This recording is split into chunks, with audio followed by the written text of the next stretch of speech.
Assalamualaikum warahmatullahi wabarakatuh. Nama saya Umi Sarong, NIM 192101009. Saya akan menjawab soal UTS dari matkul fikih muamalah. Yang pertama yaitu tentang akad. Rukun akad ada beberapa. Yang pertama akid, yaitu adalah orang yang berakad. Yang kedua ma'qud alaih, adalah benda-benda yang akan diakadkan. Yang ketiga, maudhu al-akid, yaitu tujuan atau maksud dari penyelenggaraan akad tersebut. Yang keempat, siwat al-akid, yaitu ijab qabul. Kemudian syarat-syarat akad. Syarat-syarat akad yang pertama, yang dijadikan objek akad itu bisa menerima hukumnya.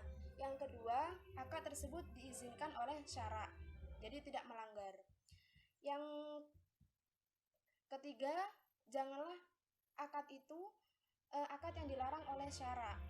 Yang keempat, ijab itu berjalan secara terus-menerus.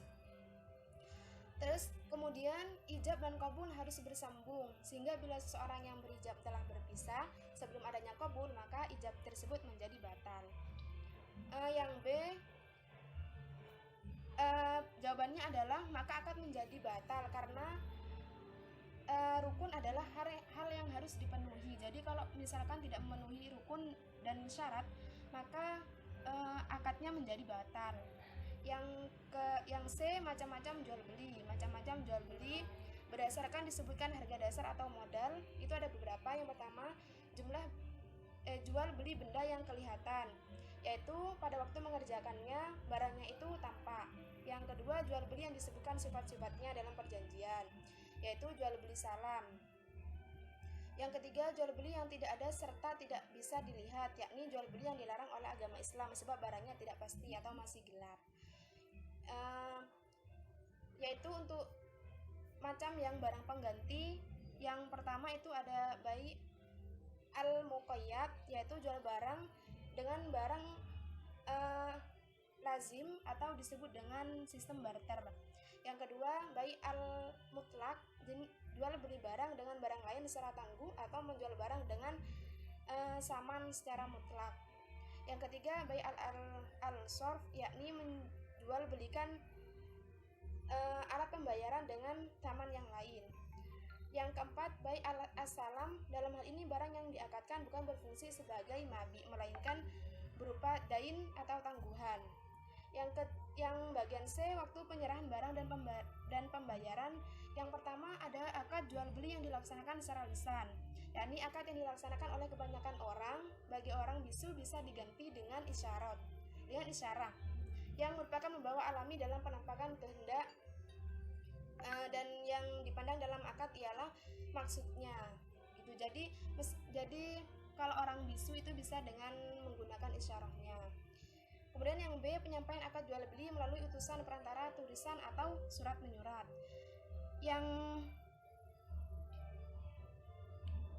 Yang C, jual beli dengan tindakan saling memberikan atau dikenal dengan istilah mu'atoh, yakni mengambil dan menyerahkan barang tanpa ijab dan qabul. Kemudian jenis hukum argumentasi. Yang pertama, hukumnya haram karena barangnya belum jelas. Yang kedua,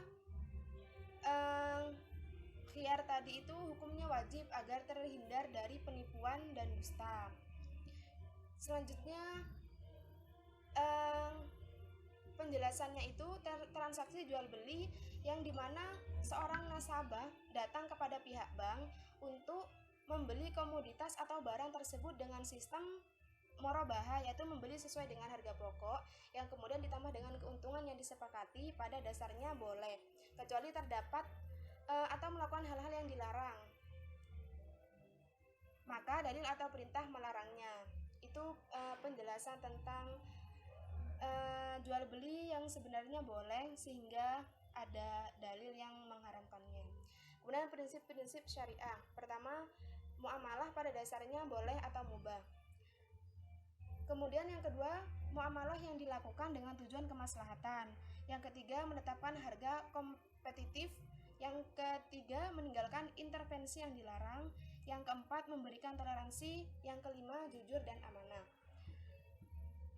Kemudian yang bagian C, 5 larangan dalam membuat akad muamalah maliyah. Yang pertama, penipuan, karena lebih mengutamakan atau diharuskan jujur, maka penipuan itu dilarang. Yang kedua, ketidakpastian, supaya tidak ada pihak yang dirugikan. Yang ketiga, riba. Yang keempat, mengandung judi, karena dalam hal judi itu akan ada orang yang dirugikan atau pihak yang dirugikan. Yang selanjutnya, suap, karena hal ini bertujuan untuk mengambil hak yang bukan miliknya. Kemudian nomor 4, macam-macam khiyar. Yang pertama, penjelasannya khiyar.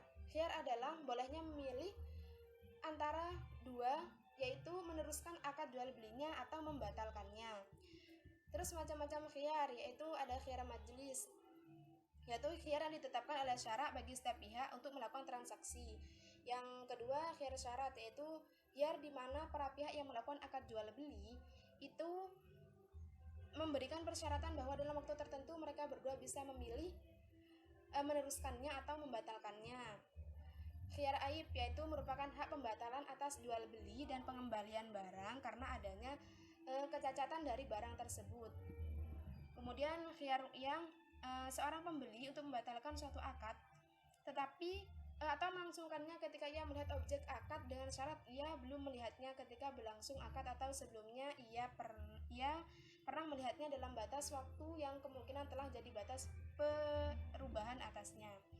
Kemudian ada khiyar masalah khiyar itu akan muncul kapan? Jadi khiyar akan muncul ketika kedua belah pihak melakukan muamalah dan juga bisa dihilangkan tergantung kesepakatan kedua belah pihak, karena hukum khiyar boleh bukan wajib gitu. Jadi itu adalah jawaban dari kapan munculnya khiyar dan apakah khiyar boleh dihilangkan. Maka khiyar itu muncul ketika transaksi sudah mulai dilakukan, dan hukumnya untuk menghilangkan khiyar itu tuh boleh tergantung dari kesepakatan kita. Kemudian khiyar terjadi ketika konsumen akan memilih barang yang akan dibeli. Nah, dan konsumen sendiri berhak memilih atau melanjutkan atau membatalkan transaksinya. Kemudian yang nomor 5, ijaroh. Ijaroh adalah salah satu kegiatan muamalah yang sering kita jumpai dalam kehidupan sehari-hari. Ijaroh yang biasa kita kenal dengan sewa menyewa, upah mengupah, serta sangat sering membantu dalam kehidupan. Ijarah punya 3 rukun. Yang pertama, 2 orang yang berakad, 2 siwat ijab dan qabul, ketiga pihak yang berakad. Syaratnya, syarat terjadinya akad yaitu syarat terjadinya akad berkaitan dengan akad dan objek akad. Syarat kelangsungan akad. Selanjutnya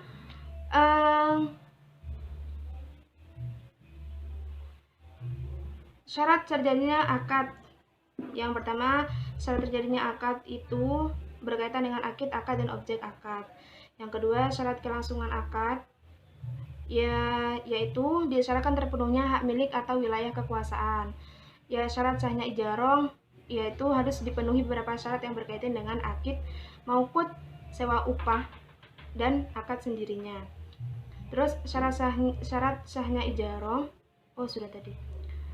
Syarat sahnya ijaroh yaitu persetujuan kedua belah pihak. Objek akad yaitu harus manfaat dan jelas. Objek akad ijaroh harus dapat dipenuhi.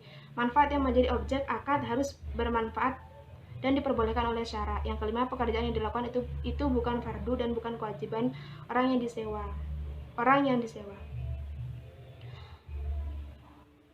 Kemudian ada syarat menyingkatnya akad ijaroh, yaitu benda yang disewakan harus terhindar dari cacat, sewa upah, tidak terdapat udzur yang dapat membatalkan akad ijaroh.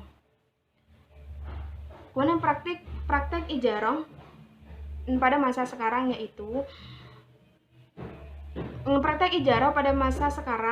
yaitu ijaroh yaitu akad dengan batas waktu yang di dalamnya harus terdapat pengukuran manfaat dan penentuan dengan waktu. Kemudian Jawaban yang bagian C adalah kepemilikan suatu manfaat jasa atau barang yang sekaligus diikuti dengan kepemilikan yang khusus. Contohnya, pembiayaan yang digunakan untuk pembelian kendaraan bermotor pada leasing syariah dan bank syariah. Kemudian jawaban yang terakhir yaitu tergantung perjanjian awal. Kalau misalkan perjanjian awalnya itu boleh untuk ada perjanjian untuk mengembalikan uangnya, maka silakan untuk dikembalikan. Terima kasih. Wassalamualaikum warahmatullahi wabarakatuh.